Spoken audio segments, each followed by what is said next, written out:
For DOS Productions, By DOS Productions. this is Sunny. This is Rain. Double the double, DOS for DOS podcast. Hi Rain, good evening. Do you have any idea kung ano yung pag-uusapan natin tonight? Yes, Sunny. So for our first episode, we are going to start it strong. Today we'll begin with one of the earliest films produced by DOS Productions with the title OCD. This was actually produced even before the name DOS Productions was coined, right? Yes, itong film na to was actually made for the purposive communication culminating activity and it won second place sa video advocacy campaign category natin noon. That's right. This was originally written, directed, and produced by PSTCM 1K2 students of the academic year 2019 to 2020.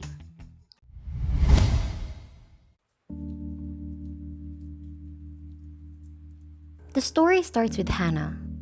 Every morning at exactly 6 a.m., she goes to work with her hair fixed and finely combed, her leather shoes black and shiny, and her outfit perfect and smoothened with flat iron the night before.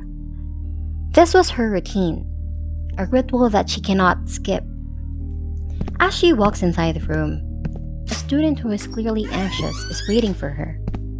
It turns out, Hannah, the epitome of cleanliness and orderliness, is the university's guidance counselor. This ends the short film, OCD. The film teaches us to have our eyes open and our hearts even more. It teaches us that even those that are in that line of work, like Hannah, people who are meant to help others with issues within themselves, are also vulnerable to such mental problems.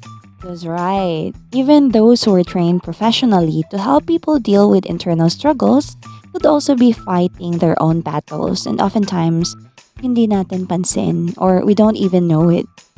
So this is why we have to acknowledge the fact that just like us, they are also humans. And just like us, they are also in need of help. Enjoying the podcast? Like and follow DOS Productions page para sa doble-dobling updates.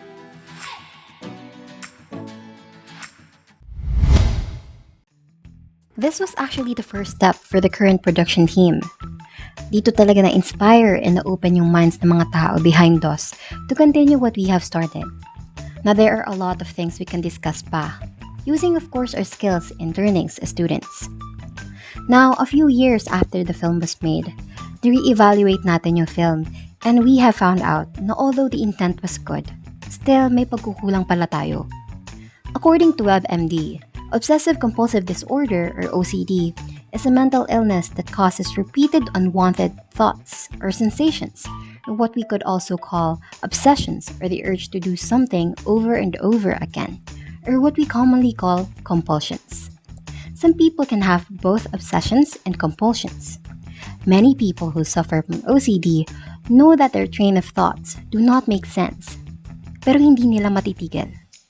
Kasi pag titigilan nila, they would feel bad or yung parang mafe-feel nila na they have to continue those habits or else may kulang.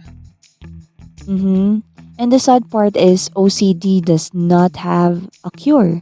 But with the help of medication, therapy, or a combination of treatments, people with this mental illness can manage their symptoms so as to not affect their lives too much. With this, nalaman natin na marami pa rin talagang misconceptions and stereotyping pagdating sa mental health and the illnesses that follow. Katulad na lang neto, yung tingin kasi natin pag OCD, dapat malinis lahat, ayaw sa magulo, ganun lang, di ba? But in reality, there's a lot more to it. And it is our job as people who already know to share this information sa iba pang mga tao. I repeat mga kados ha, share and educate, hindi scare and lie.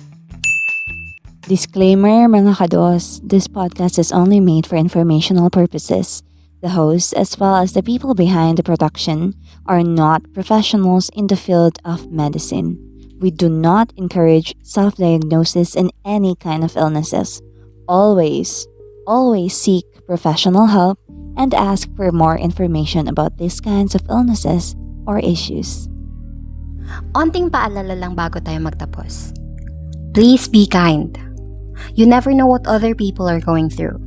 Kahit yung mga taong akala natin na hindi tinatablan ay may iniinda rin. So please, be sensitive. Doing so won't cost you a single penny. Makakatulong ka pa. Thank you for being with us tonight and listening to our podcast. I hope you enjoyed listening to me and Rain. But most of all, I hope you learned something from our discussion. Yun naman ang mahalaga. This has been Sunny. This has been Rain. Double the double. Dos for Dos Podcast.